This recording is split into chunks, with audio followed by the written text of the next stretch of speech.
All right.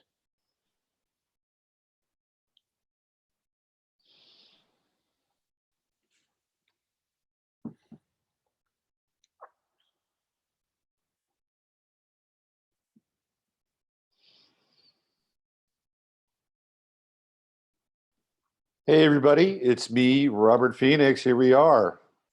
It is the Friday FARcast, and I'm with my good friends, Steve and Krys Crimi. Hi, how are you guys? Hey. Hello. Hey. Hello. Good to see you. We got an audio issue now. How about that? Hold on now. What we got? 1 second. Mm-hmm.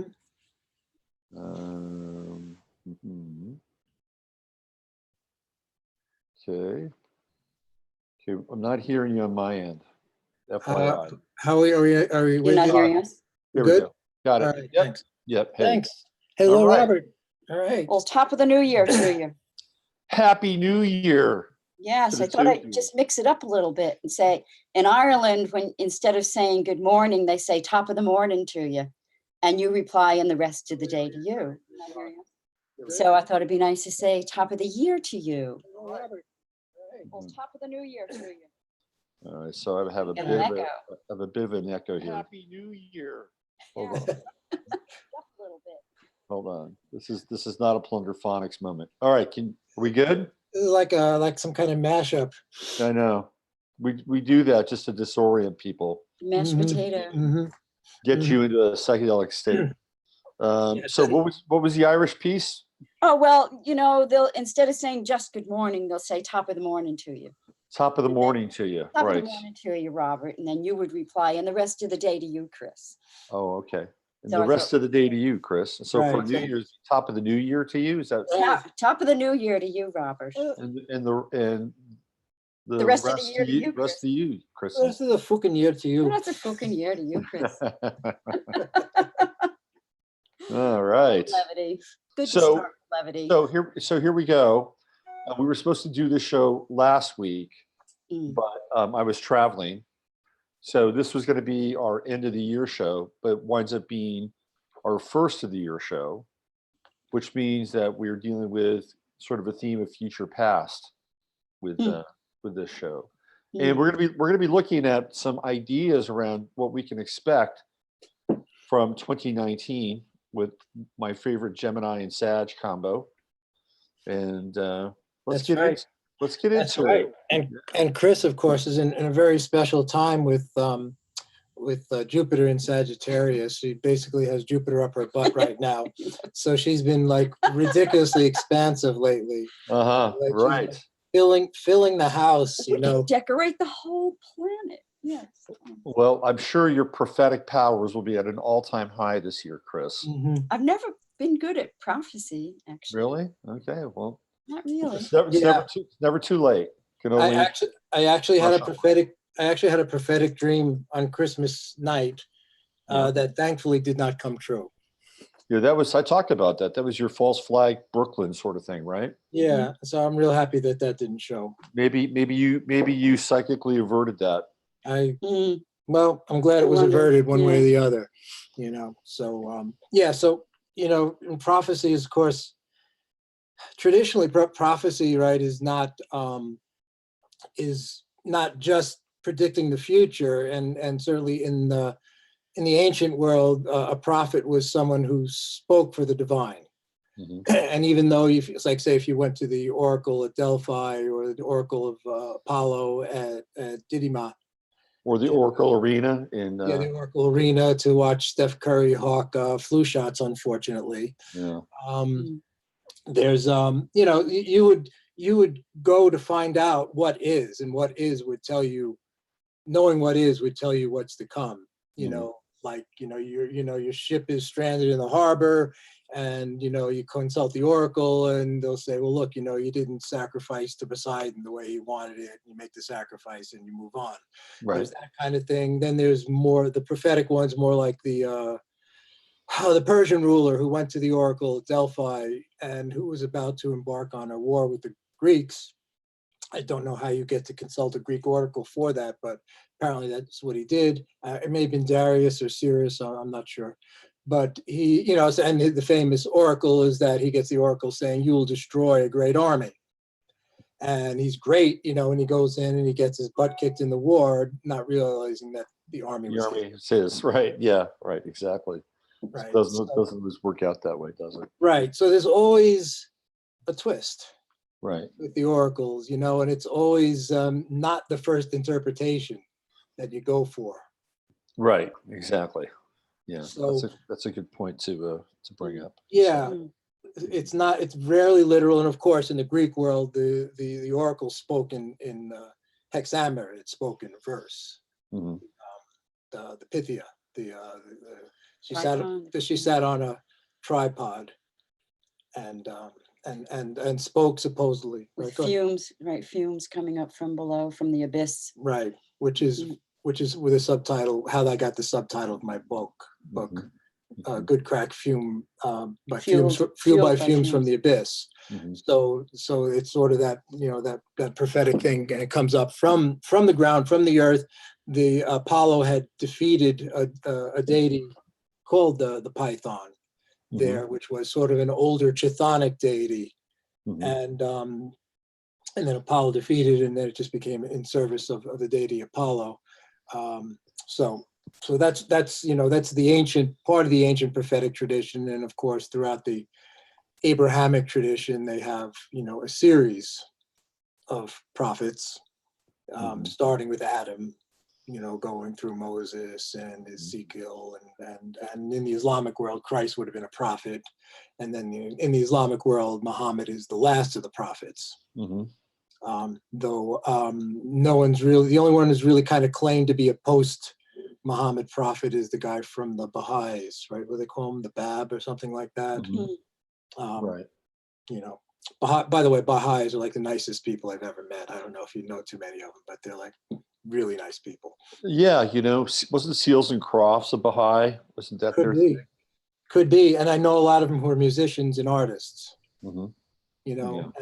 And they read books, and I like any group that reads books. Well, I've done a little bit of background on the Baha'i, and I always thought that would be probably sort of the default New World Order religion, since it's syncretic and has all these different strands that they pull from. Right. Yeah, and it's kind of, everybody's kind of nice, right? So you get a little bit of Islam, a little bit of, Christian mysticism, and right. Yeah, it's kind of like, it's kind of a like Unitarian. Was it Unitarian Church or something like that? Right. Yeah. So, all right. Well. So anyway, so that's just kind of like a little background on the prophetic tradition, as opposed to just, people who predict the future. Right. It's always a dicey. Right. Well, Casey was a prophet, right? The sleeping prophet. Sleeping prophet, yeah. Yeah, and waiting on certain things, like the chamber under the paws of the Sphinx and things like that supposedly will reveal many things that may or may not have already been opened. Isn't there some rumblings that was opened and not revealed, or just rumor? It's kind of, if you know the controlling factions in Egypt, you would expect that that sort of thing would have happened. I forget the guy's name who runs everything. Zahi Hawass, right? Yeah. He's somebody he's gone though. He's been dethroned. But he's still. I think his son is involved now. Oh, is he? I think his son has been drawn into that world. So. But either way, it seems like the general thing is to sort of keep a lid on anything real that would have been, emerging from that culture that would have anything to do with us, or, any sort of wisdom traditions, or, the reasons why the pyramid's been there for, God knows, probably 20,000 years. Go ahead, take a stab at that one. I mean, certainly not the whatever it is, the 4,000 years ago that's the standard dating system. Right. That's all been, wildly disproven. So it goes way back. But of course the geometry of it is spectacularly interesting, and that's like a whole other ball game. So anyway, I don't know how we got down to there. Well, But, before we move on, I've got to give a plug to my friend Bev, who is doing tours of the pyramids, Oh, and she just had a really successful tour in what was it, November, October. She was there in October, and she's getting ready to do another one. And she's got all kinds of inside connections. They're going to spend the night in the pyramids. So when that happens, I'll have her on the show and we'll have more Great. details. But she's been going to Egypt a lot for her work for a number of years, and then for some pleasure that she just decided she was going to bring a group of people, and they're so turned on by that, a lot of them want to go back. So anyway, just yeah, so how would people that's the way to contact do her it. then if they wanted to join up? yeah. So I'll have her on the show. I'll bring her on, and she'll talk about stuff and how to. Have you ever gone? I've never been to Egypt, but a number of people have asked me to go to Egypt to try to get into the astrological sort of matrix of the pyramids, and It's so complex. Yeah. it is. It's like, come on. I don't know if I'm up to that. I know. How many It's a big systems deal. can you learn in a lifetime? It's a big deal, but I've never really wanted to go to Egypt. Isn't that weird? I know, same here. Yeah, we're kind of the same Never way. been drawn to go. Yeah, and it's okay. I mean, I would one of these days maybe I'll go and I'll be blown away. But it's never been really kind of on my sacred site, Same here, bucket it's list. funny. Yeah, and we had a friend maybe similar to what Bev does, who had, did it for years. She lived in Egypt, wrote, an Arabic like for travelers, phrase like a book, conversational book. and she had access, where you would get time to sit and meditate and chant and whatever. Right. And Amina's a trip. Amina was the person who actually taught computers to Timothy Leary. Interesting. Computer programming, like way Yeah. back in the day. She Early on. Right. graduated from Stanford in the 60s. IBM. And so the story she tells is that after spending several weeks teaching programming to Timothy Leary, he goes, Amina, meeting you was more amazing than my first acid trip. I guess that's. And if you knew Amina, you would readily believe that. She's a real crackerjack. So I found out something interesting yesterday. I was talking about Michael Savage yesterday and how he's had to go, theoretically underground. And I didn't know this, but Michael Savage was, I guess you would say he was Timothy Leary's doorman at Millbrook. And I didn't know that. So he hung out with Tim Leary, and the reason why Tim Leary wanted him there was because he didn't take acid. So Michael Savage, Michael Wiener, which is his real name, was straight. So he wanted somebody straight around to make sure that there was some order at Millbrook. So I thought that was interesting. That is a little nugget. Yeah. Yeah. Huh. Well, that whole thing was an interesting time. And there's the famous story of Kesey and the bus pranksters rolling up to Millbrook. going up there. Yeah, and it's kind of interesting because I know you've talked about. I was thinking about this because you were talking about this sort of Apollonian Dionysian stream, and Timothy would have been on the Apollonian side of the acid, and Kesey would have been certainly on the Dionysian side. Yeah. Kesey was the Wild West, right? He was a cowboy. Right. But he's also out of Stanford. Yeah. But and so of course the group that I grew up sort of in college with doing that was definitely on the Dionysian side of the spectrum. Yeah, Leary was an academic, right? And he wanted to provide structure to the experience. And and Kesey was anything but structure. They wanted to blow it all up and see what happened. Yeah, right. Kesey and they were all about set and setting and how important that is. Right. He wouldn't, and Leary wouldn't even come out and talk to him. Right. I mean, it literally, they pulled up and he would not come out of the mansion. Right. And he wouldn't engage. Yeah, and they were real disappointed. And there was a number of that. The whole story goes. Plus, I think the main person they wanted to meet was Kerouac. And Kerouac, by that time, was basically a drunkard living in his mother's home in my home borough of Queens. and you know, it was kind of a wreck, and he just, you know, was just very bitter. Unfortunately, at least that's what I heard. You know, how that came down. Yeah. You know, so yeah, but they didn't know what to do with that particular energy. You Yeah. know, Leary and Ginsberg was kind of went across both sides, I guess, in a certain Right. way. But I think Ginsberg was more on the structured side, I think. More the pedophile side. Well, yeah, I was about to use the word anal, and I stopped myself. So Alan liked young boys, young men. he did. I saw him one time. It was very odd. I was at a. They have these things called like jingle balls. They're these musical kind of industry events that Right, happen and around waffles, Christmas. they call them. And they have a lot of bands that play. And they'll play about 3 or 4 songs, and then Oh, the next band will play.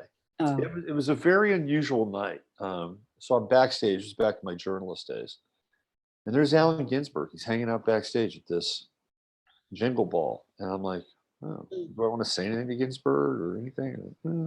He was with a very flamboyant young guy.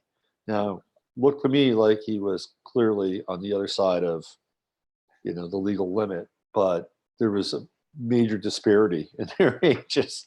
Right? Whatever, Right. you know, whatever. It's like, Well, I know he had a partner for a long time, a younger partner named Peter something or another.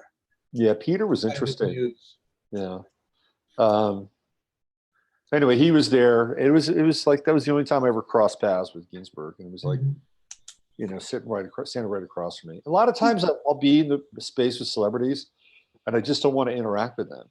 You know, Not Well, it would be forced. Yeah. You know, if it's forced, that's not satisfying on any level for anybody. yeah. You know, if it flows freely, then fine. But not us. We're the biggest celebrities in Asheville, so we. Well, people. I bet people leave you alone, though. well, No, we leave them alone. we've done it. We've been through this interesting metamorphosis where we were very social for a very long time. It's easy to do that in Nashville. Right. And we were very social. And then we were doing some spiritual work with a particular person, and who recommended that we might want to reconsider that platform, that trajectory. I see. And we took it seriously. And ever since then, you know, we've pulled back, we stopped being as social as we were, and we've cocooned. And it's it feels like that's what we're supposed to be doing right now, is to be more internal, more quiet, Right. and, you know, very selectively we'll socialize. Wow. But not just, huh? I feel honored that you're sharing your Friday. That's it. That's it. Yeah. We feel honored to be here, but We have 11 states between us. This is a great way to do it, because it just feels like, you know, we're not going out expending energy being social, Right. but we're in deep inquiry on this program. And that's, I think, what really attracts us to your work, is that it's a deep inquiry. And, you know, I just went through a thing about a week ago. You'll understand this because you know astrology and you know Sagittarians. I really feel like I want to be able to communicate and talk about the deeper troubles that the world finds itself in right now. And I have this need to talk about it. I can't just sit and, you know, okay, it is what it is. My way is to talk about it. And it hasn't always been satisfying within our particular group for me to just skim on the top and not dive deeper. And it's all just always so kind and loving, and, you know, but never really getting into, well, what really is troubling the world, and where is our place in it, and how do we fit into that, and can't we just talk about it instead of always just everything has to be nice, and when we're together we're just having a good time. So I sent a letter out to a bunch of my friends. Oh On the day after Christmas, St. Stephen's And I was Day. like, and I just pretty much said that. And, and talking about this, some of the deep problems, and could we maybe just consider once in a while we would be able to talk about things, and maybe Trump isn't like the monster he's portrayed to be on all levels. Maybe there's some quality in there where he would be an ally. And can we talk about possibly these problems with pedophilia, which is the engine that's driving everything on a planetary level? Did you put that in your email to these people? I did. Oh, boy. How'd that go over? Well, it was very interesting how it went over. Fried 11 computers. First one to write back was Shari. She's like, "Oh my God, what did it feel like to press that button? I can't believe you did that." But so, yes, the responses came in very slowly, like a Sam Peckinpah movie. Mm-hmm. I thought, oh God, now I've done it. I've just ruined every friendship I ever had. Mm-hmm. I think people just needed to say, what is this all about? And where did that come from out of left field? And Mm-hmm. what am I going to do in response? Should I respond? But most people did. Uh-huh. Good. And I was able to have good individual talks with people. Well, that's good. Right. So it seemed like they wanted to come out just here, I'll come out, and then I'll come out and talk to you, but not in a forum, not in the group, but oh, I got your letter and I didn't want you to think that I wasn't going to respond. Right. And so here's what I think about this and that, and here's what I think about this and that. And I can't say that I agree with you on this, and I can't agree with you on that, but all right, here's some thoughts that I have, and here's how I go about in my life dealing with this gorilla in the room. Mm-hmm. I have my own ways of coping with it. And so little by little, people have done that. They've come, on the side. Oh, I met somebody in the parking lot on the way into a gathering. And she said, I did get your note. And yeah, that was an interesting note. So. Oh, good.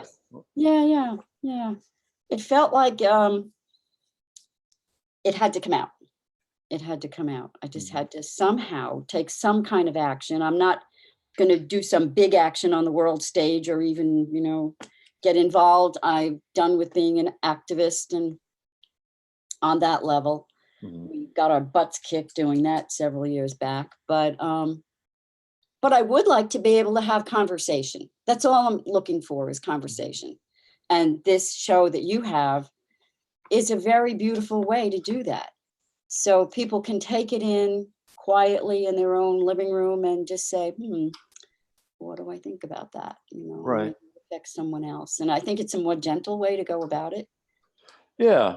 I think the biggest challenge is that we've lost the ability to be able to disagree. We've forgotten how to disagree and have some kind of, common ground. I find that very troubling. It's challenging. It's really it's very challenging. Yeah.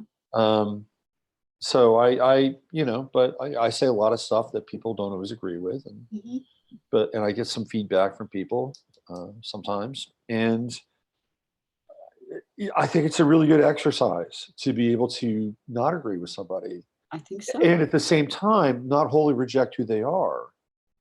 I had an experience over Christmas Eve, or on the 22nd, which was just right after the solstice. And there was a gathering of people, and I cooked some food. And there was a woman there. She was really enjoying the food and having a fine time, and a nice person. And at a certain point, she launched into kind of this cheerleading session around Israel. And and I thought to myself, well, what am I going to do with this moment? Right. That's it. And it started off with Leonard Cohen, and she was singing Leonard Cohen's praises. And I said, he's an interesting guy. There's a theory out there that he might have even written Bob Dylan songs. And do you know Miles Mathis? You ever read his stuff? you know. Miles, you Yeah, should read. You should check out Miles Yeah. Mathis. He's very good. I don't agree with everything Miles writes. Like he says that Kennedy never died, which I disagree with because I know somebody whose husband worked on Kennedy's brain. right, right. Okay. You So mentioned, yeah, mhm. so that's you got to throw that out. It's funny how we find out these weird little things. Like Mhm. I was watching Nathan Stoltman's show. What is it? Lift the Veil, right? He was talking about Alex Jones and Bill Hicks, and who else was talking about it? It was Adam Curry, and Adam Curry, who I guess apparently has conversations with Steve Pacinic, and Steve basically uses Alex and Bill. He interchanges the names when he talks to Adam Curry. So everybody was talking about how Alex Jones is Bill Hicks. Oh, All Right. Right. Yes. So, but I know a dentist in Austin who knows Alex Jones's father and knew Alex when he was in high school. Mm. So now that doesn't mean that Alex was not ultimately replaced by Bill Hicks. And that's a whole other story, Mm. right? Which could be. But anyway, she was going on and on about Israel. Started off with Leonard Cohen. And I said, well, there's a theory that he actually wrote some of Bob Dylan's material. And if you read these Miles Mathis pieces, it begins to make sense, right? And she was like, oh, no. Oh, no. That just can't be. That just cannot be. Right. So it's like already she's shutting down this potential for dialogue, right? Mhm. right, Instead of saying, well, that's a very unusual thing. Where did you read Right. that? What Right. makes you think that? Right. Mhm. Yeah. Well, Oh, what kind of case was made for that? Oh, that's interesting. Well, there is a period where Dylan is writing really good material and then he's writing crap material. Maybe somebody else is writing the really good material, or maybe he forgot how to write music, but that's very interesting. mm, Who is this person? Oh, I'd like to read more about it. But Right. immediately it was shut down, right? Because what we all have is we all have sort of an individual bias based on kind of whatever enculturation that we have and connect to and defines who Mhm. we are. And in that moment, that's what was going on with her. It was part of her cultural identification and heritage. And Right. there was nobody was going to take that away from her, right? right. And then it went into a prolonged conversation about, how great Israel is. And it's funny because, the whole thing started with Ofra Haza. And, Oh, yeah. and I so like Oprah Haza. she's great. She's totally great. We talked about her. And then it Mhm. eventually moved into Leonard Cohen, and then it moved into, and it kept going and going and going. And I'm like, where do I want to be in this conversation? Do I want to, because I just made a great meal. Everybody's really Mhm. enjoying it. Right. Do I want to get in here and arm wrestle this woman Right. about what I think about what goes on over there and the inequities and the equalities and BDS and all that stuff? I'm like, nah, I'm gonna tap out here because I'm having a good time. I'm feeling good. I'm gonna go into the other room. I'm gonna have a different kind of conversation with a different group of people. Right. Mhm. Now, that's not always the case. There may be a time when I may decide to go in there and laser beam that thing. Right. But that was not the night, right? So Right. I think a lot of this has to do with context in terms of It does. Right. It does. what we share. Yeah, in yoga, there's one of the Yoga Sutras, which is one of Chris's favorites, Hayam Dukam Anagatam. And dukkha is suffering, like when the Buddha comes out and says, all is suffering, sarvam dukkam. So it's usually translated suffering, dissatisfaction, everything eventually ends. There's a certain amount of suffering, dissatisfaction in every Inherent in aspect everything. inherent in existence, okay? Mhm. But the suffering, Hayam Dukam Anagatam, means the future suffering is to be avoided, or avoid It's the sutra suffering of the future that's to be avoided, that can be avoided. So, you can't do anything about the past. It's over and done, written in stone. Mhm. Now, the now present moment is already flowered. So you can't change what that is now. Mhm. What you Right. can do is act in the present to affect the future, which is where we wanted to go with the predictive topic for this year. Is you create your own future by what you do in the present. Mhm. So your actions from the past influence the present. The present is where change can take place because it affects the future. So Right. that is what you set your arrow for. Mhm. And then, you know, you would think of Abaris, who traveled with the sacred arrow, and that trajectory is taking you. The arrow is loosed from the bow, Mhm. and it's on a trajectory. It's in movement, and you're carrying that, and it's carrying you. So at the same time, there's this reciprocal action of the past and the present trajectory. The arrow is sacred because it's the embodiment of that, you carrying it and it carrying you. That reciprocity is inherent in Right. that trajectory of the arrow. And so going forward into the future, the seeds for that are sown now in the present.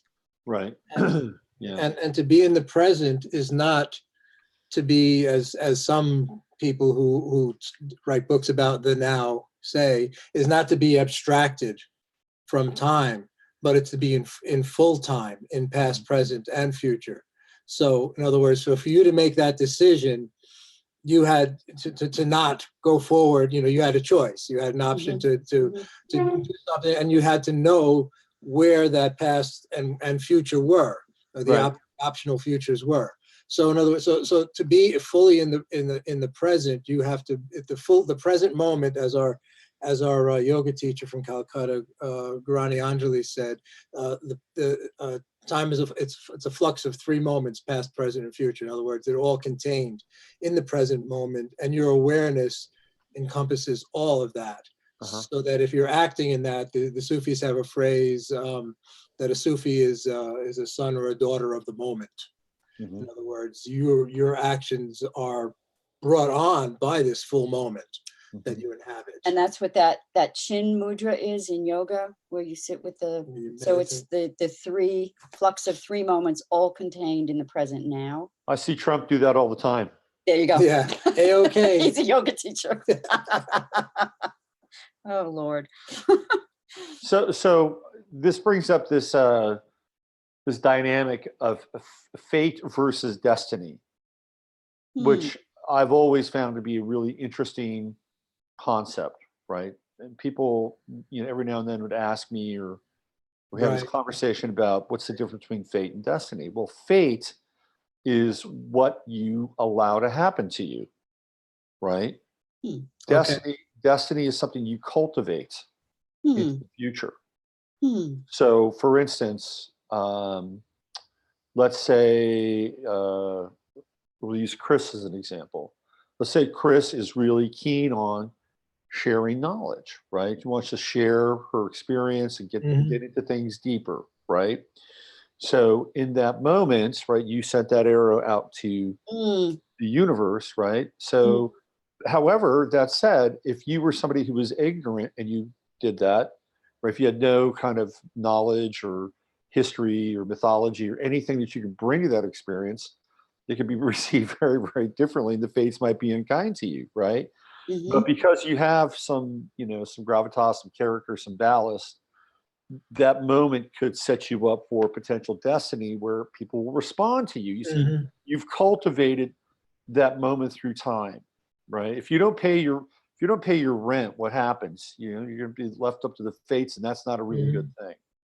However, if you pay your rent, you pay your bills, or whatever those things are, there's a good chance that there could be other things that come out of your future. So the idea of being in the moment is part of this, I think, missing link around cultivating our future and the difference between destiny and fate. And what's happened now, I think, from a big level, is that most people don't have a sense of either faith or destiny or where any of this is headed, right? And so it's kind of being left up to the fates to decide kind of where we're going sort of collectively, right? Because there's so much chaos and so much Sturm and Drang in the And that's why I feel like if we don't have discussions around it, then we are subject to the winds of fate. right. At least let's talk about it and hammer it out. And someone gave the example of, well, I know there's cancer in the world, but I don't want to go there. I don't want to keep looking at the cancer all the time. And I didn't have a ready answer for that. And that's fine. Okay, I understand. But then I thought, well, what if you were the one who had the cancer? Would you look at it then? Would you look at ways to ameliorate the condition? Or would you just say, I don't want to look at that, you know? Or maybe look around and say, you know, I live about 1.5 miles from a power transformer. And there are these things called cancer. Causing this. Right. And maybe I should really, you know, rethink where I'm living or what I'm taking into my body, or, oh, there's a high incidence of cancers that are potentially related to vaccinations. You know, and maybe there's a whole other kind of tack you want to take so that you're being proactive theoretically with the cancer thing or whatever it is. But most people don't want to be proactive. And I think Right. So that form of thinking is applied to the greater situation of, you know, how did we find ourselves in this situation? What are the forces that are at play that are forming our lives and affecting our lives? Do we not want to look at them because it's too unpleasant? Right. you just want to look away. I mean, it's kind of like, you know, these in some ways, these spirits have been unleashed. And, you know, and being able to name the spirits in some ways actually can tame the spirits, at least in our own awareness. So we're not at the mercy of these things that have seemingly much greater power over who we are.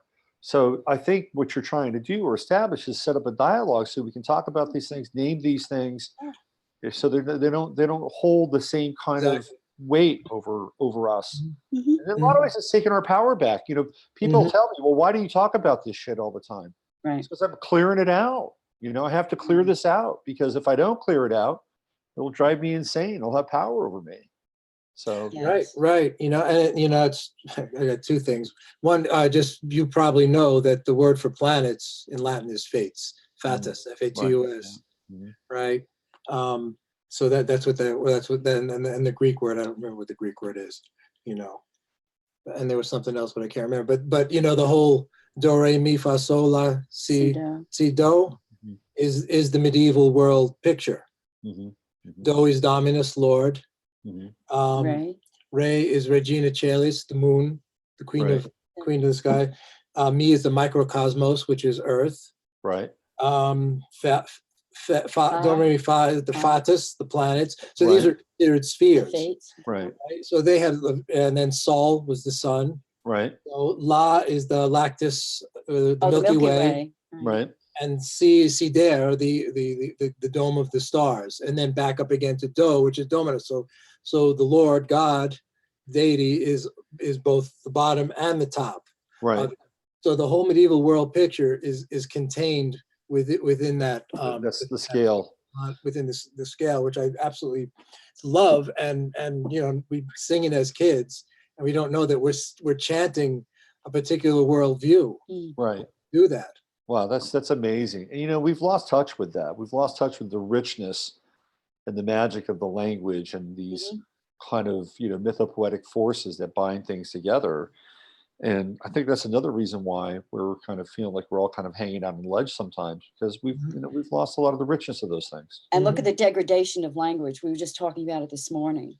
It's what was that stupid thing? There was some stupid thing that was we got in the mail.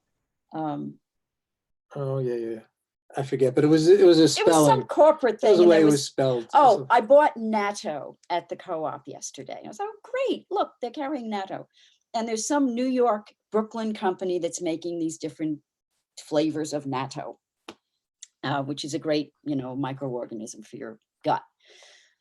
And so what was it? There was like... Oh, NYTT, natto? Yeah, like so they were using... So nature, maybe let's say the word was nature, you know, naturals. And they were putting NY natural, NYTAURAL, natural. And I was like, this stuff makes me crazy.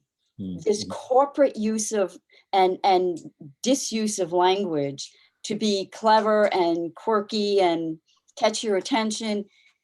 It's just decimating the language. So you wonder why kids can't spell anymore. It's like everything is truncated and abbreviated and corporatized and it's monetized and no one knows where to put a punctuation point anymore. Right. And Right. we chant our world into existence. It's chanted. It's a chant. It's an enchantment that we're in. And so by this degradation of the language, the world is just shrinking and shrinking and shrinking. And if you want to control a people, how do you do? One of the first things they do is stop someone from speaking their native tongue. Right? So this degradation of language to me is deeply troubling. Except the Irish, the only people that got their revenge by being better at English than the English once they learned English. That's true. That's true. So, do you guys have you thought about the future? Have you given kind of where we're headed in this trajectory, and maybe have come up with some? You want to take a stab at that? Well, we had a few things. One of the things was kind of if you want, a little jump off point about what you were talking about yesterday on your show. Right. Which was, I don't think you used the word archetype, but you were talking about in the movies, there was an Iron Man movie, and this sort of, demasculization of the males in the movies. A total displacement of male Right. presence and male psyche. Right. Unless, of course, the male is supportive. Right. Plays the ancillary role. And then that is like the script now. It's being written for almost every major film. You're right. Right. And then an elevation, but the elevation of the females in these roles is not to an elevated female archetype, but it's into the male archetype. So it's transposition of feminine into masculine. Right. And I would say this because archetypes, because I think you might agree that the zodiac and the signs are archetypes, and the archetypes are not ideas just floating out there, but they are actually living presences. Right. Right. And you're talking about the fates. Well, the fates can only affect us if they're somehow alive in our lives. Right. Right. So right. So every sign has a positive or negative aspect to it. They have an archetype, and it expresses itself in a myriad of ways, not just positive or negative, but across the spectrum. And that's basically what you do is point that out and show that how that works. I think anyway. At least that's when that's what I like about what you do anyway. But the other archetypes, the male and female archetypes, are similar. Well, you can say the male archetype is kind of like a Mars archetype in that, it's energetic, it's forceful, but it can express itself, in protection. It can express itself in wanton violence if it's unmoored from its positive stance. Right. Female archetype is that way, but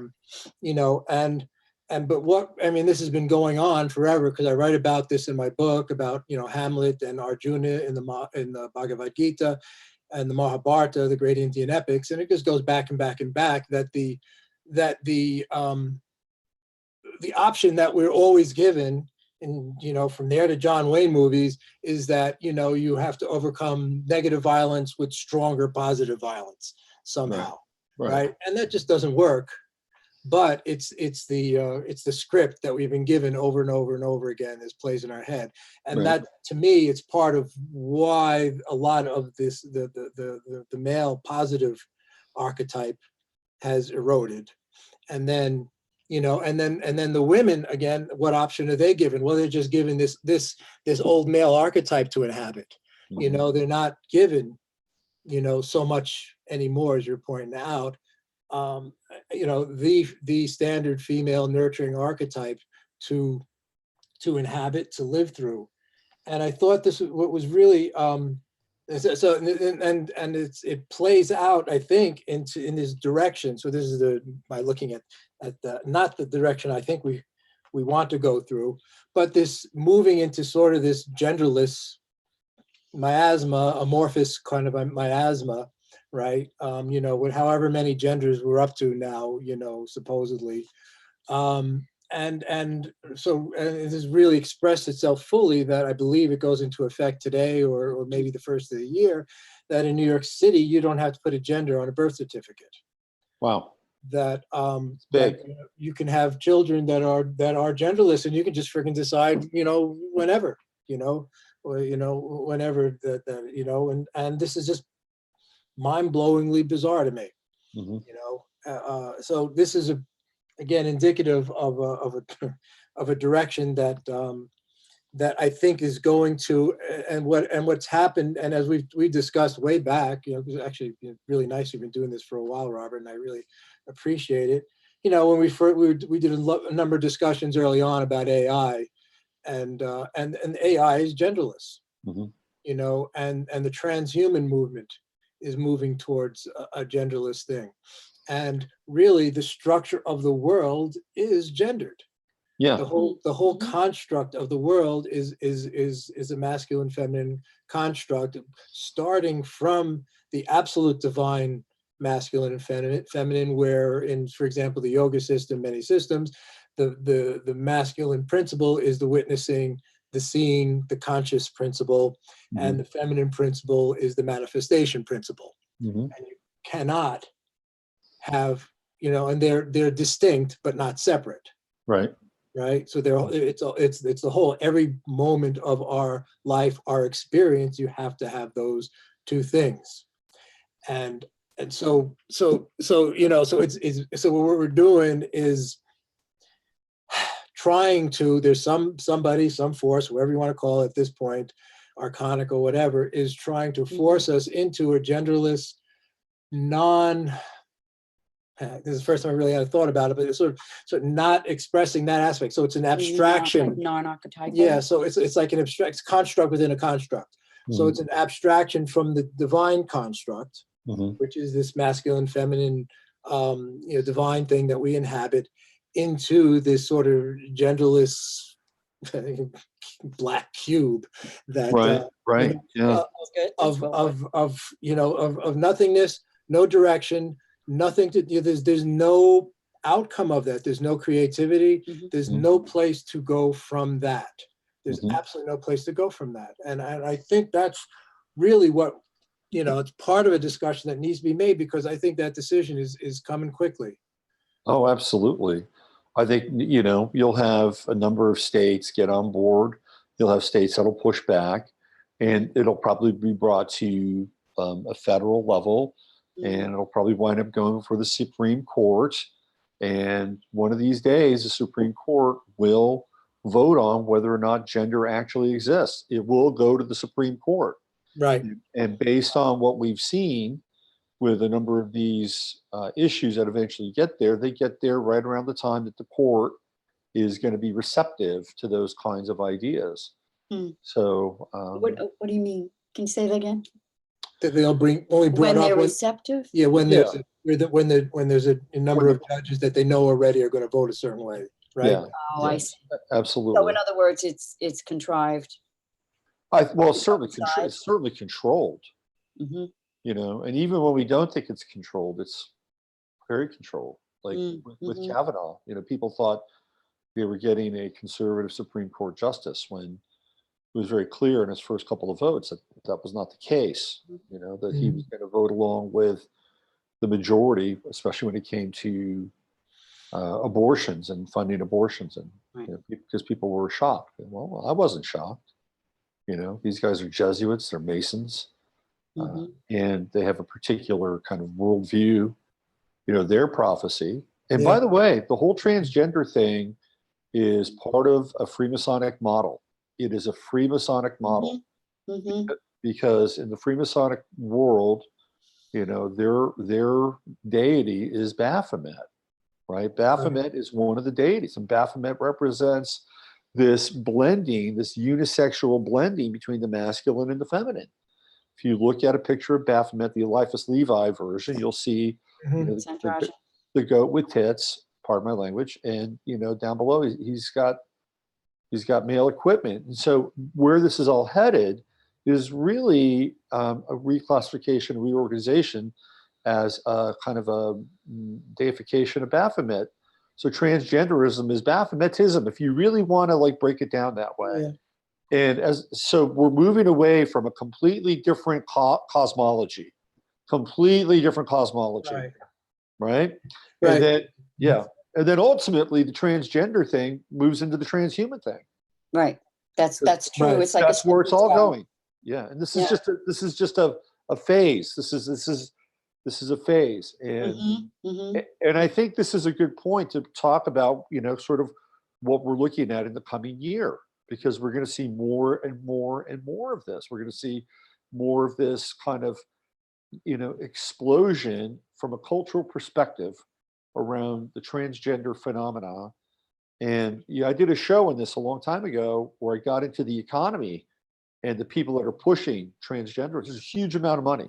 Huge amount of money. It's gotta be. Yeah, I remember that show. Mhm.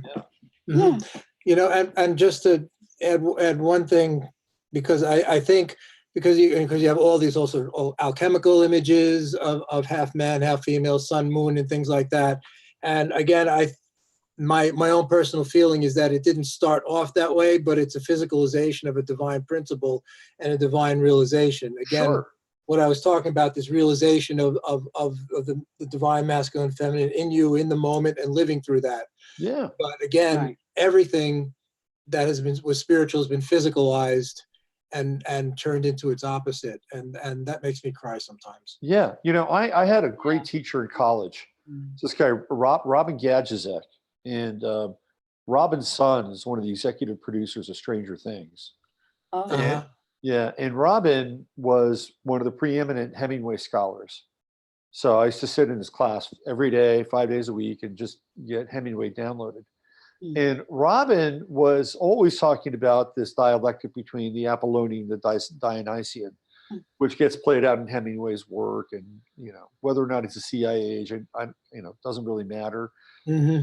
But one of the things that Robin said, which really grabbed me one day, and you could tell he was angry. He said that the real psychic integration and unification that an individual has to go through, right? That takes work. It takes work, and you can't just pop a pill one day and just kind of get it in a weekend. And to a large extent, I think he's right. And you could just tell that the easy way out was something that he just completely abhorred. But it gets back to your point, Steve, which is, it's a lot more challenging to integrate these things into our lives in a way that's meaningful, and that we do a dance with it. And sometimes it's not always an easy dance, but we wind up over time coming to terms and coming to peace with these different parts of who we are. And then we become whole people. And now it's like, okay, well, we're just going to line you up with hormones. And if you're not feeling a certain way at the age of 15, we'll flip your script. Right. And I think it's a disaster, an absolute disaster. It is a disaster. It's a train wreck. And not only is disaster, but it's also, and then the legislation, you're talking about the whole bathroom issue. So, just for, at least there used to be a small minority of people, everyone's got to have a new pronoun, et cetera, et cetera.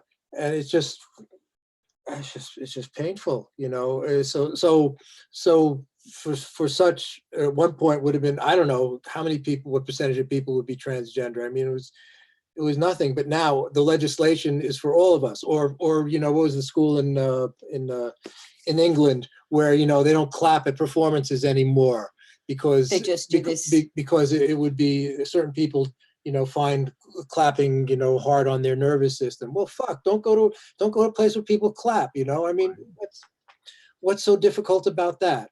So but everyone else now who wants to enjoy a performance, and that's that's kind of our programmed way of appreciating a great piece of music or something like that. You clap, yell bravo. You don't twinkle your fingers like you're a fucking starfish or something.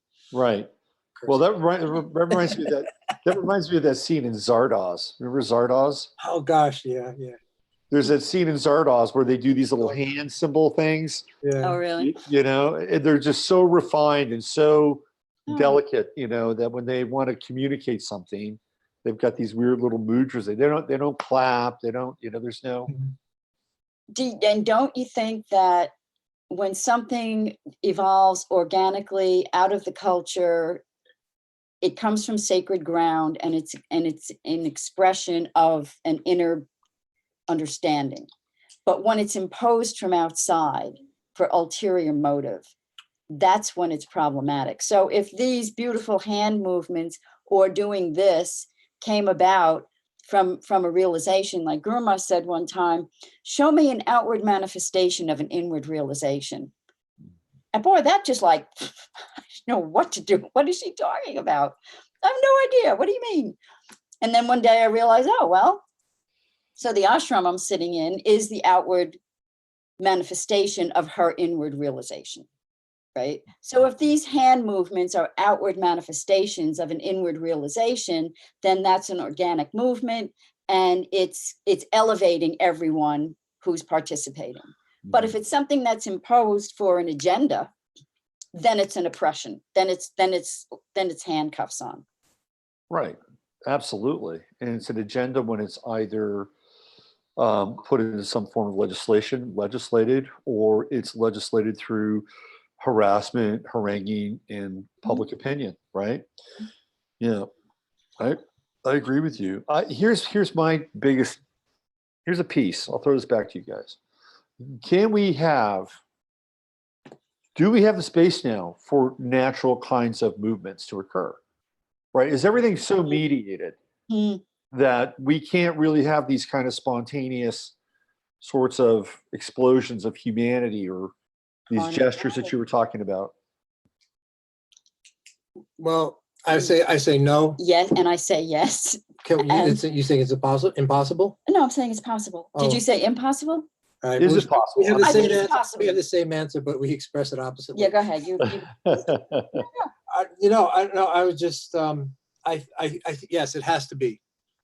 It has to be, because as long as there's someone out there and in there where there's a light, it's going to be possible, and there's always going to be some outbreaks of it, and it kind of gets back to also what we've been you and I think maybe you go talking about with Randy and Emily, right, about sort of the post-information period, right? And so I was thinking about that because, well, it's kind of like, all right, well, we've talked about this stuff long enough. We kind of got the picture, Right. There's a lot of people who got it down, and now it's, there's more and more or less details, but the picture is pretty clear. Right. What's going on. So then the question is, what's next? What's next for these kind of forums? What's next? What's the point of spitting out more information at this point, which is what, whatever, 99% of the YouTube channels are just regurgitating things over and over again. So I guess my thought was to maybe it's time to start looking at community in some way, shape, or form. So, whether we get together with Mamacita's Mojo Mama, who lives in the area or something like that. Right? So we have something in common. We can get together with maybe a couple of people here, who listen to your show, right? And so that's an organic, as Peter Lamborn Wilson would call it, a temporary autonomous zone. So we have an autonomous zone to meet, and in that congregation of ourselves, who knows what comes out of it? Maybe nothing, maybe something, maybe a little spark of some kind. But again, getting, having the conversation, being able to talk about it, even with people that don't agree, is it's the what's it in permaculture? The edge. The edge in permaculture, where's the most fertile. Where two different ecosystems come together on a border, like a fence line or something, you get the most interesting complexity. And then you've got the opportunity for cross-fertilization. And then some new thing comes out of that. And that always happens at the edge and fringe, Right. So we didn't even know that show existed. Somehow we missed it when it was just being played. And so we heard Randy and Emily talking about it, and we picked that up, and we're like really engrossed. It's a wonderful show. Yeah. But it's at the edge, the fringe, where things happen. Yeah. So are we at the fringe? Is that where we are now? I believe so. Yeah. So, and it is, it's even our friends who are, abhorred about Trump and who are artists are in very fertile periods of their artistic endeavors right now. I noticed that right after the election, all of a sudden there was this great blossoming of creativity. We did notice You that it know, was palpable. And I don't know what, I mean, I connected it, but no one's really conscious of it, I think, and you don't have to be really. But so is that, you look at like Rumi, who I know you like, his poetry. I mean, his poetry came about, spending half of his life running away from the Mongol invasions of Genghis Khan, Right. and and then living in a town that was conquered, reconquered, things like that. So his whole life was in constant upheaval, but yet in the midst of that, he found, in his tavern of Sufi love, a place to express the divine in ways that no one had before. Mm-hmm. Mm-hmm. So yeah. So on one hand, it's needed, and it's really intense, and sometimes it's not pretty, Mm-hmm. So So I don't know. when you say they got into a heightened creative state, or they were very productive, what was fueling their creative productivity? Was it angst against Trump? I mean, what was? No, Well, I don't know. Well, I don't think so. Well, if it was, it would be it would have been, I don't know, subconscious or not, not of the awareness. I just think that it seemed like it just started kind of, because it wasn't directed that way. It wasn't like people, writing memes or writing posters or whatever, painting graffiti. Could it be that it's an outlet that when a certain amount of pressure is applied to the human psyche, it responds with creativity? Could that be what's happening? I think so. I think people need to have outlets for pressure, and And it pressure. just comes Yeah, organically. pressure creates worlds, right? Yeah. Yes, it does. Yeah. And the trick is to transmute it into beauty. If you're an artist, the trick is to transmute it, and beauty takes all sorts of forms. But if it's in a painting or however you do things, but I think that's the real trick, is to take that and transmute it that way. Yeah. We have a friend, Malcolm Holcomb, an amazing artist. I've told you about him. In fact, he's going to be in your neck of the woods later this month.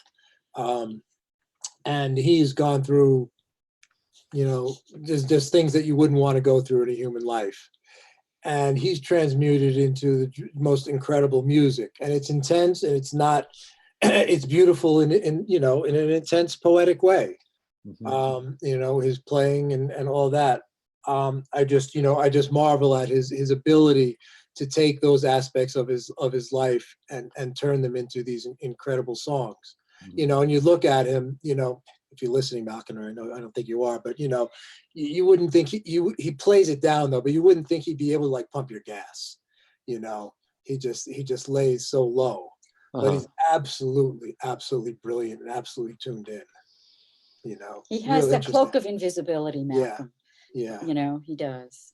He's very humble. And he is. And he does not exalt himself, but his music is so intense and so powerful that it moves people to tears. He's got intensely loyal following. People love him here.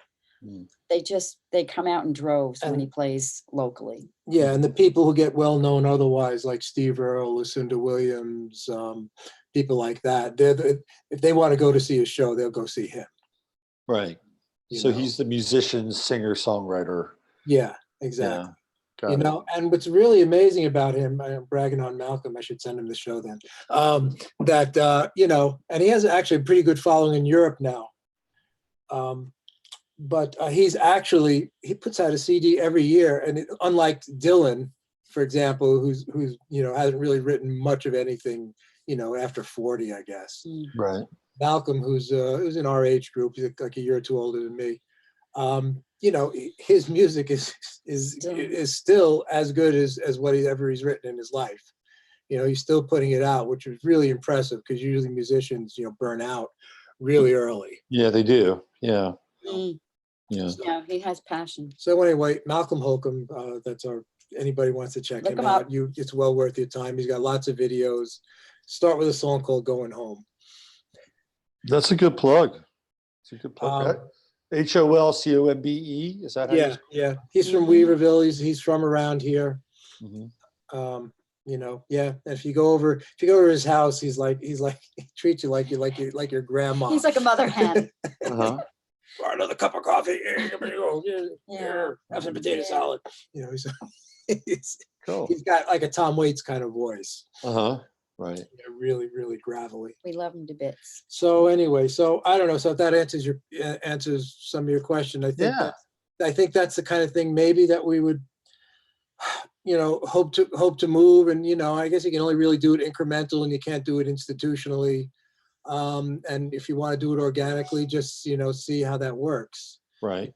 You know, I know you, like you said, you had a dinner, right? I guess with some people over and Yeah, it was great. You know, I cooked for about 13 people, and Nice. it was you know, it was a Cancer moon, Cancer full moon, and so it worked out really well. And there's something gratifying about being able to feed people. Yes. oh yeah, They're very receptive, and the food is halfway decent. You know, they like it, and it sets off a really nice mood. You know, and I thought about it. So you know, I could go out and order about $100 worth of Chinese food. It'd probably be fine, and people like the food, right? But there's right, something right. about that human exchange where Mhm. that takes place. What you put into the food, yeah. Yeah, my father, who was who was also a Gemini, and who was a bit of a trickster. He was. Is an interesting guy. Grew up in Brooklyn. He was a pool shark at like 15 years old in Brooklyn. Right. You know, he's interesting, but you know, he'd always say, "Oh, it was cooked with love." My father couldn't cook anything. He could make coffee, you know, but you know, he couldn't cook anything. But he'd always like, you know, "Oh, I made it with love," you know. That's it. You know, it's kind of like the water for chocolate thing, right? You know, part of you goes in there. Right. You know, Right. we knew a friend who was this. She was a Korean woman friend. She was dating a friend of ours from New York a long time ago, and she was actually in a Korean monastery for a while, and her job was to cook for the head, the Zen monk. Uh-huh. And she was talking about every day she would serve him. You know, I'm sure she was making very simple food. You know, vegetables and rice kind of thing. Right. And he would tell her everything that was going on inside her from the food that she made him. Oh, interesting. You know, so she said it was really amazing. You know, that would be a good scene for a movie. you know. So I'm getting this feeling that maybe 2019 people should have more food together, have Yes. deep philosophical discussions, Yes. break down the barriers, Mhm. agree to disagree, maybe learn a few things, and maybe we can become better people as a result of this and hang on to I our think the Overall, hardest which thing is really at risk. to ever admit is that, you know, you've been wrong about something, you know, and I think after the election, it really was pivotal for everybody, not just me. I started to feel like, well, I don't have to be right. I had fixed ideas about Republicans and people on the right, and I would not even go and look at a website that was on the right, because obviously those people are crazy, you know. And then I just, all that just fell away. Yeah. And I became more open to listening to other perspectives. And I realized then, after that process started, that I had been arrogant. Mhm. And in my arrogance, I shut out other people's voices. Yeah. And I noticed that we all just were retreating into our separate corners. Right. And well, you know, well, harumph. That can't be right. You're crazy, you know, and I can't even entertain the thought that that person could be an ally in any way. So, Right. you know, maybe if that could soften, if that edge could come in and soften, if it could be like salt, brackish water, where the two ecosystems can come together, and then so new species can evolve in that space. Yeah, that would be a good thing because we're pretty well divided right now. And we don't have to be. I We can be agree. divided by design. I agree. It's all part of a trick, right? It's all part of an occult The trick. manipulation. Yeah. Yeah. I had a really interesting connection with somebody on Facebook probably about, I don't know, maybe 3 months ago. And it was just way out of the blue. And I had known this, she's a Facebook friend. I had known this person sort of tangentially. And I'd met her through some friends who were from New Mexico. And there was an event that we were all at in Colorado. It was a music event. So I would see her kind of with these other people. And I, I knew who she was, and it was, there was a connection between their group and the group that I was in. And I was clocking, for some reason I was clocking her, right? I'm like, this woman has a bit of an attitude. It wasn't just her, it was like her group. And it was like this attitude of kind of being elevated, like socially elevated, morally elevated. There was just an elevation piece, but it wasn't like based on anything, but I was watching it and, just let it go, whatever, got out of my head. I got a contact from her. And this was like, that thing in Colorado was years ago. It was like 2011. Okay. I got a contact from her this year. And she said to me, you put a post up on Facebook that changed my life. I'm like, whoa, really? Huh. I'm like, so do you want to hear about it? I said, sure. And I remembered who she was, right? So we actually wound up talking we Skyped I think we Skyped. Anyway, she told me that I had put something up on my Facebook page and it got her to think about something in a very different kind of way.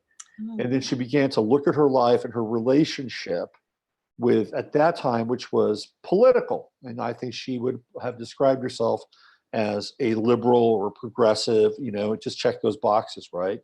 She began to re-examine her assumptions and beliefs because she began to see how there were people that were outside of her bubble that were actually really good, decent, honorable people. Mhm. But because her group and her identity associated with her group didn't allow for that exchange to happen, she shut that out. By doing so, she shut out a big part of herself. Right. Interesting. So, and at that time, she was living the life. She was living in a high rise just outside of Seattle.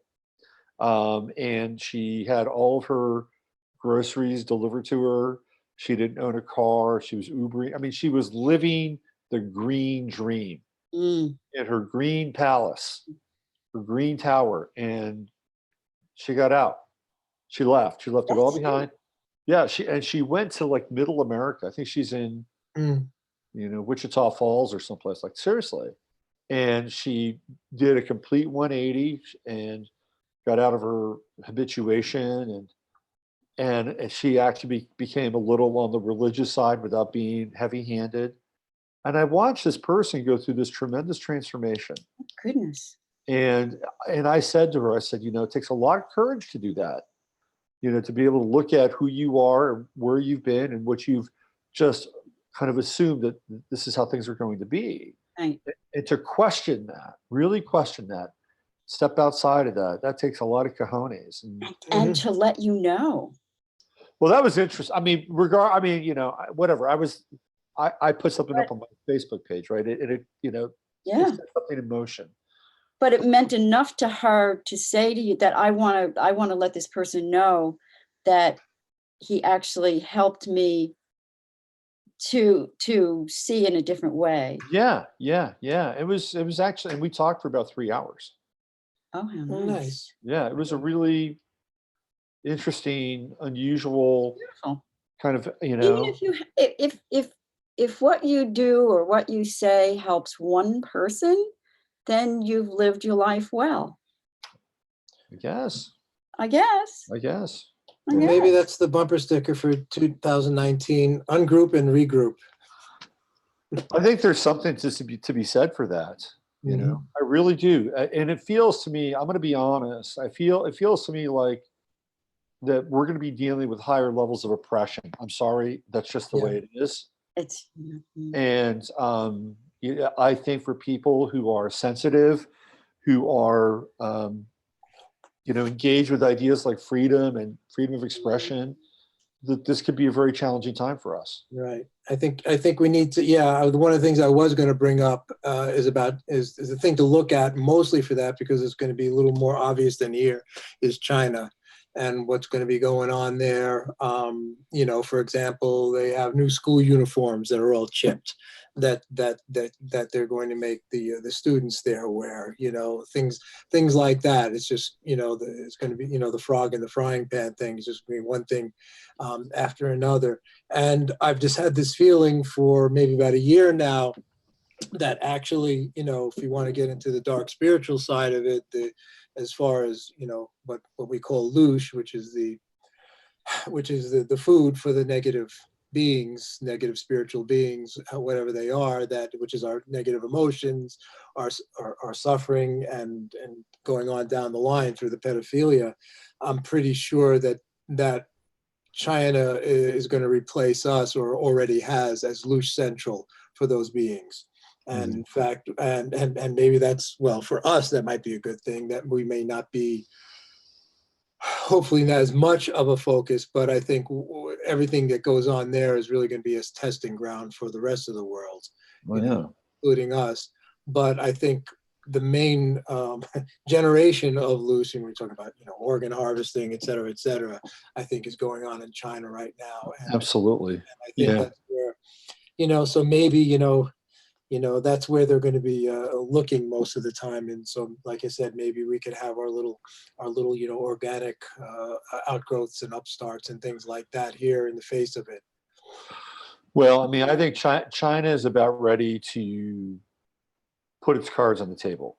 Mm-hmm. You know, I mean, they're you know, feverishly trying to complete this one belt, one road Mm-hmm. right. thing. I think they want to get it all in place by about 2022, right? 2023, I think, is kind of the outlier for them to. And so it's a lot, right? I mean, so they've got to lay all this 5G stuff. They got, you know, the railways. They've got to do the contracts with, you know, the deep sea ports and the countries that are going to go.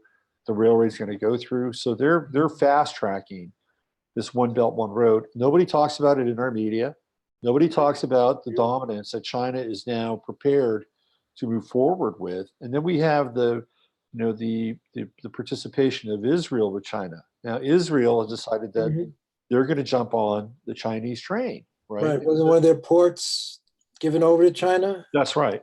That's right. Haifa, in Haifa. Haifa? Oh, Haifa. Yeah. Haifa. Yeah, we had a friend Yeah. from Haifa. So, but we never hear anything about this. The other thing that China, you know, did is that they were very, very bold over the last, I think it was like just before Christmas, and one of their admirals said that all they needed to do is take out 2 U.S. destroyers and carriers in the Pacific, and we'd be toast, right? All that, you know, and they were announcing this, right? And he says because what the Americans never want to do is take on casualties. And this is the language that this person, you know, this is an admiral of the Chinese Navy. Mm-hmm. So they're being kind of openly aggressive now, like based on, you know, fuck you, you guys are pussies. Yeah. And you know, what we really want is we want Taiwan back. And, you know, we've been kind of protecting. I think they'll get it. Yeah, they'll probably get it. The Taiwanese don't want it. They want their own Yeah. But experience. there's absolutely nothing we could do about it. Yeah. There's nothing we could do about it. You know, and I'm thinking that maybe our best thing to do is, our being the United States, is to do kind of what China did, and just, you know, be like the turtle withdrawing into its shell, and let them, you know, do what we did, and just, you know, put bases in Expend all over the themselves. world and expend themselves until you know, until they become impotent. You know, I mean, we don't have that, because nobody here that has that kind of vision. Certainly not the people Okay, running definitely things, would. because they're tied into China, tied into, you know, globalism, et cetera. But, you know, that would be, you know, I mean, and you hear sort of little intimations of it from Trump. Well, but, that's you know, what I was just nothing- going to ask. Could that be what's going on with Trump bringing the troops back home and building up, Yeah. rebuilding the infrastructure, strengthening the borders. Could that? Maybe.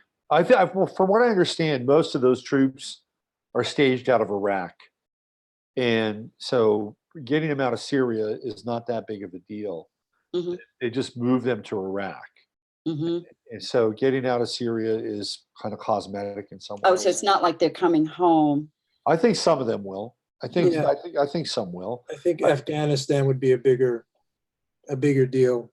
You know, I mean, we've been there, you know, it's our longest war, Right. Ever. But 15 years now, right? right? 2000, Yeah, didn't we go in there before we went even into Iraq? right, 2002, I think we Yeah, started yeah. that. So 16 years, 16, almost Yeah. 17 years. Yeah. Yeah, so, you know, I mean, I think, you know, all the horrors of World War II was really from 4 years? from 4 41 years. to 45 we were involved, Right. Yeah. you know. Mhm. So you know, but I think China is something, you know, to watch. Big Certain- time. and as far as like you want to see what's coming here to a theater near you, you know, there's that aspect of it. Yeah, and they are pretty much everywhere at this point. Yeah. And Yep. you know, and including Afghanistan, you know. Mhm. So that's But it's so, I feel like a bystander, just an observer. There's nothing I can do really to affect that world stage. But what I can do is, I guess, in my own circle, just elevate myself as much as I can Right. in my own personal life, in my interactions with people. Right. It doesn't feel like much, but back in July, Randy Morgans was talking to who? Was it Jason Louv he was interviewing? And they were talking, no, who was it? And he said something about just mentioned the experiment of like sometimes, what is it? Light is a particle and sometimes it's a wave. And the observer affects the experiment. Right. That's Heisenberg. Yeah. Is that Heisenberg? Okay. So then I was like, the way he framed it just shot like that arrow into my heart and said, that's not just in the laboratory, that's in my life. If that, Right. I'm made of light. So if I sometimes am a particle, sometimes I'm a wave, and the observer, the witness affects the experiment, that's why it's important to witness. Mhm. And that's part of my, like, we need to bear witness to what's happening, because in the witnessing, we affect a change. And if we do that collectively, if more and more of us are willing to look at the dark places, then won't that affect a change? Mhm. Yeah. Well, I think so. I mean, It as long as doesn't it's, seem like as much, long but as it it's was like this conscious. big light went off in my right, head. right, because the witnessing has to be like the Sufis talk about polishing the soul till it's like a perfect mirror for the divine. So that witnessing, you know, in a certain sense, has to be pure, like we spoke before, the pure divine masculine consciousness witnessing side of things. And it has to be, you know, very, very clear and very clean. Otherwise, it's a witnessing with an agenda, you know, with hatred, with emotion, things like that. You know, there's a certain amount of dispassion and compassion that need to be combined at the same way, you know, at the same level, which is, you know, like you said, and that's work. That's not, you know, you can't sit around and just turn that on, you know, like a light switch in the morning. Right. You know, really have to be aware and work on that. And that's, you know, and that's part of what we're doing here in this lovely little Kali Yuga Iron Age. Yeah, I think you have to hitting the reset button and reboot, you know, recalibrate. Right. Oh, maybe I was off a little bit there. I need to pull back in and recalibrate, you know, maybe not be so arrogant. Look at my arrogance. Am I arrogant? I don't think I'm arrogant. Oh yes. Oh yes, I am. So Yeah. Yeah. it's Yeah. very Well, I difficult. think you know, I feel like we're in this kind of extended period and process of refinement. And, you know, I know that for me, social media and doing this stuff has been a big part of it, because you can't do sort of what I do or what we do without some level of refinement, or else you're going to get skewered on some level, right? When I say refinement, I don't mean like becoming, I don't know, effete, or it's about refining kind of these base materials inside of ourselves. Alchemy. It's spiritual alchemy. Yeah, so they can be useful, right? And we can manage them, and they become our allies. You're getting a lot of good feedback in the chat room, Krys. About Well, here's where, I was wondering, we've been on for a while. If we want to just talk about community, if you want to just finish up by if we can take questions or talk to people or whatever. Yeah, we got about 10 minutes left. So is there, you guys in the chat room? Because, we really appreciate people listening and But watching. you guys have any questions or comments for Krys and Steve? Anything? We got a little bit of a delay here, so the text might come up. Hey, but by the way, did you guys, you were watching my show yesterday? Yeah. Did you see my screen fog up? Yes, I saw that.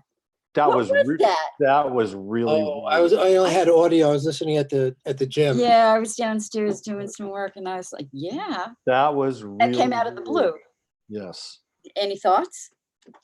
Well, a friend of mine who has connection to the spirit world says that was some kind of a spirit or an entity. That somebody in the chat room said it was an angel. I don't know. But it was weird, right? It was not on my screen. It was like what do you mean it wasn't on your screen? It was not on my screen. You mean it wasn't? Oh, I thought it was like moisture. No. Oh, no. Well then, It was like captured by the light. Judy says the fog was an entity. Yeah. Wow. You should check in with Simon Parks. Well, well, we had an odd experience. I was reminded of your coffee cup thing that you had. I don't know, a few months ago. You were driving and the coffee stayed warm or something like that, or really hot. Yeah. Well, I don't know. This didn't make any sense to me. So it's been relatively warm, but not really warm here. Say around 60 degrees. Which is pretty nice for January. And we have the house set at like 68. Right. But for some reason, the temperature in the house was in the 70s, and it was staying above that. There was even overnight. And it stayed up that overnight, and there was no excess sort of heat. I didn't have anything running. There was nothing going on. There's nothing downstairs where we have a furnace, not a furnace. Well, we have a furnace too, but gas heater. Everything was off. There's absolutely no reason for the house to be warmer than it should have been. Yeah. So anyway, so it was just kind of like, was there some sort of energetic buzz going on? Oh, Chang, say hello to everybody. Say hi, Chang. Oh, look at that guy. He's Chang's. Yeah, he's. He wants it on his terms. He wants it on his terms. All right, at least you didn't name him Boots. No. But we did have would not name. No, he's Changi's cat. Are you kidding? No, one of our authors, Ayana Sazak Blatt, she wrote this wonderful book called A Tangled Tree. And it was a story of her father, growing up in Nazi Germany and so on and so forth. And she was giving her author's talk at the local indie bookstore at Malaprops. And I was videotaping it. And then when our friends Aaron and Chiwa were looking at the video, they said, did you see that like purple wisp go across the screen? And we went back and we looked at the video, and there it was. This little purple will-o'-the-wisp just came up. I think I have. Yeah, the fog is on my video from yesterday. So it wasn't moisture on the screen. Okay. Because when I started to wipe it, nothing was happening. It was like, at what time? Go away. What time on the?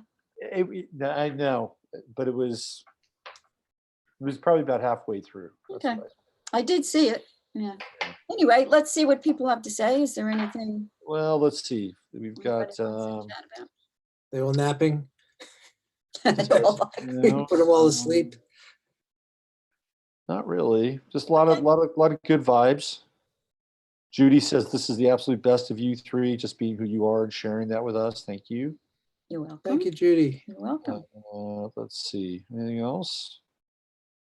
Somebody said I was channeling angels. I find that hard to believe. You never John know D's that. Angels. You never know. Could be. You never know. Could be. I mean, Chris has named the angel on the top of our tree, Madimi. Part of my Madimi was John D's favorite angel.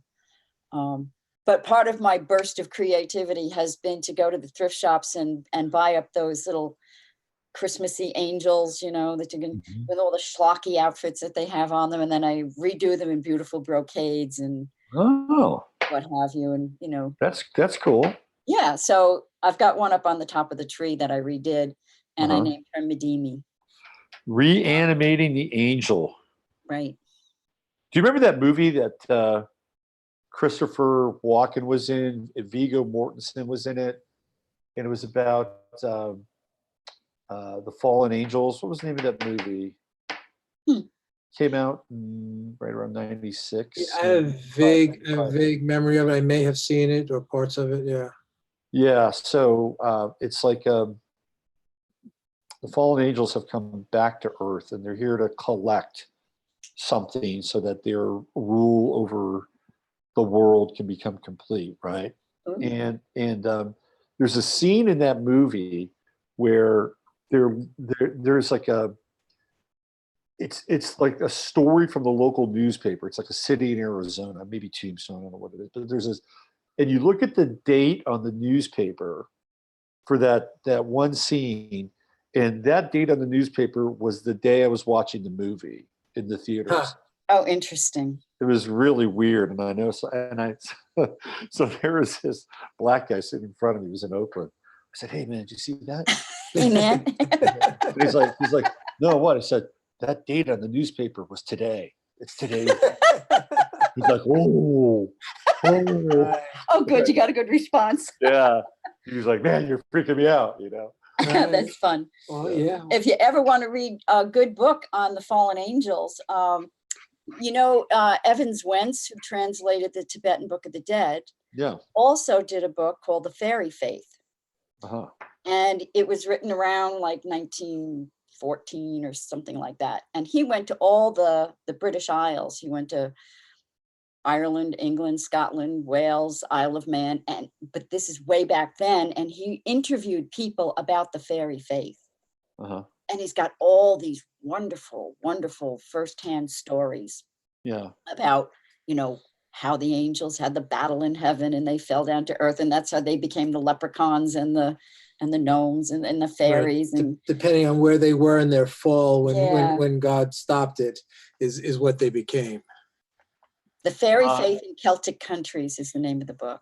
Okay, there you go. Put it on your list. One little piece of feedback here from the chat room. The movie was called The Prophecy. That's what it's called. Of course. Prophecy. It takes us full circle. There you go. There we go. Appropriate. So we should probably wrap this up. Do you have anything else you guys want to share or say? Right. Nope. I have one prediction. I think the Queen of England finally checks out this year. Well, that's well, no, the last 90 years she hasn't. So there. So I think you're right. I think she'll either step down or she'll. Maybe something will change too. And someone had sort of thought that because when George Herbert Walker Bush died, that things shifted in Washington a bit with the power grip. Maybe. I think the Democrats are. Be nice to think. They are drinking bloodlust right now. Oh yeah, yeah. It's really hard to watch. We were at the gym yesterday, and they have all the stations on, you know, and that whole thing with Pelosi taking over. She was just like gleeful. Oh. It was really hard to watch. According to her daughter, she'll cut your head off, and you'll start bleeding, and you won't even notice. That's what her daughter said. I thought I saw that somewhere. She actually made that statement? Yeah. Her daughter said that? There's a nice loving compliment. What prompted that? That's her good side. What prompted the daughter make? I think her daughter is like, get ready, because she's going to start taking people's heads off, and they're not even going to know what hit them. Oh, so she was saying it like in a, oh, this is our power. I thought, I think so. I see. Okay, Okay. Well, Okay, lots Robert. of good vibes today, especially in the chat room. good. And Be nice to read them when we're wishing done. everybody a great 2019. And thank you again. Looking forward to Yeah, this doing. was wonderful. Yeah, thanks, Robert. nice. Thanks. Yeah, thanks everybody who listened. Really appreciate it. Nice just to have a good chin wag. It's like we're having just like this long extended conversation over time, right? Yeah, I love it. Yeah. Yeah. All right. Well, listen, you Very guys nice. take good care, and Okay. Thanks for everything. Okay, yeah, Robert. you're welcome. Happy New Year. Bye-bye. And the rest of the year to you too, Robert.